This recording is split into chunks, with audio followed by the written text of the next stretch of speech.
Hello guys, চলে এসেছি নতুন একটা সুন্দর ভিডিও নিয়ে। তো আজকে আমার একটু রিনিতে বাড়ি যাওয়ার কথা আছে, তো সেজন্য তাড়াতাড়ি সকাল সকাল বেরিয়ে গেছি। সুমনদাকে ফোন করে নিয়েছিলাম যে আমাকে রিনিতে বাড়িতে একটু দিয়ে আসার জন্য। তো সময় মতন সুমনদা চলেও এসছে, তো ঝটপট করে রিনিতে বাড়িতে চলে যাব।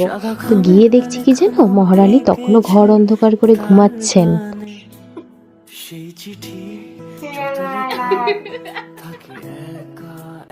সকাল সকাল যেহেতু গেছিলাম, তো ঘুম থেকে উঠে আগে ঝটপট ব্রেকফাস্টটা বানিয়ে নেয়। তো আমিও ওকে বললাম না, ব্রেকফাস্টটা খুবই সুন্দর করেছিল।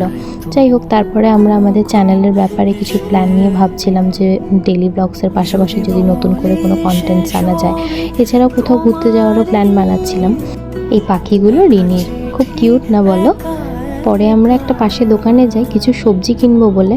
সবজির যে অবস্থা দেখে আমরা সয়াবিন নিয়ে বাড়ির দিকে আসছিলাম।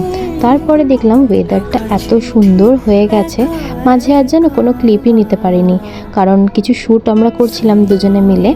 তো শ্যুট কমপ্লিট করে আস্তে আস্তে বাড়ির দিকে আমরা রওনা দিচ্ছিলাম। এত মেঘ হয়ে এসেছিলো। তারপর স্টেশনে টিনির কিছু কাজ ছিল, এগুলো কমপ্লিট করে বাড়িতে প্রতীককে দিয়ে আসতে বলি। তো বাড়িতে প্রতীক দিয়ে এসে চলে যায়ও। তো দেখা হবে নতুন একটা সুন্দর ভিডিওর সাথে। ততক্ষণের জন্য টাটা, বাই।